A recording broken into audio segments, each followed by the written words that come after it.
सुबह 7:40 को ये कार्यक्रम प्रारंभ होगा और कार्यक्रम में जैसे कि प्रतिवर्ष स्वयंसेवक गणवेश में उपस्थित रहते हैं।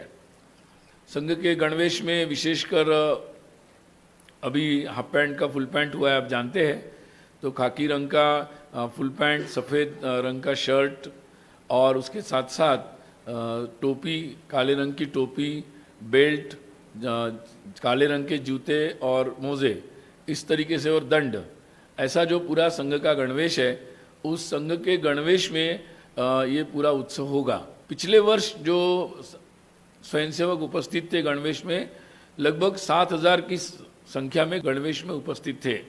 इस बार शताब्दी का जो सारा विस्तार हुआ है और सक्रिय स्वयंसेवकों के साथ साथ जो किसी न किसी कारण से सक्रिय नहीं हो पाते थे या उतने सक्रिय नहीं थे, वो सभी उत्साह से शताब्दी के निमित्त सक्रिय हुए हैं और संघ की शाखाओं का भी विस्तार हुआ है।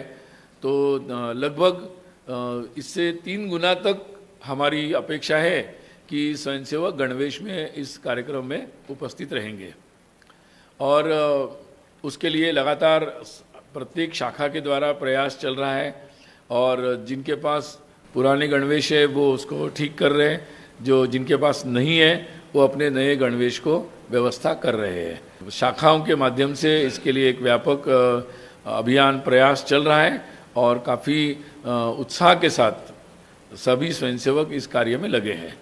कार्यक्रम का जो स्वरूप रहेगा उसमें निश्चित रूप से गणवेश में स्वयंसेवक रहेंगे और जैसे कि हमेशा ही अपने कतारबद्ध होकर अनुशासित ढंग से वो अपना अपना स्थान लेते हैं और उसके पश्चात कुछ शारीरिक प्रदर्शन भी होते हैं। कार्यक्रम के प्रारंभ में अतिथियों के आगमन के पश्चात शस्त्र पूजन होगा और उसके पश्चात जो स्वयंसेवक है तो वो प्रदक्षिणा संचलन करेंगे, मतलब अपने एक एक वाहिनी के अनुसार वो मंच के पास क्रमबद्ध तरीके से आते जाएंगे और इस तरीके से फिर अपना स्थान लेते जाएंगे।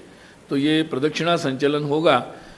ये संचलन के पश्चात कुछ योग के प्रात्यक्षिक होंगे, योगासन के, फिर उसके बाद नियुद्ध का एक प्रात्यक्षिक होगा और बाद में घोष का विस्तृत रूप से प्रात्यक्षिक होगा। उसकी भी जानकारी आपको विस्तार से प्रेस रिलीज में आपको दे देंगे। तो ये मुख्य रूप से कार्यक्रम होगा और उसके बाद हमें अपने अतिथि और बाद में पूजनीय सरसंघ चालक जी का उद्बोधन उसमें कार्यक्रम का हिस्सा रहेगा।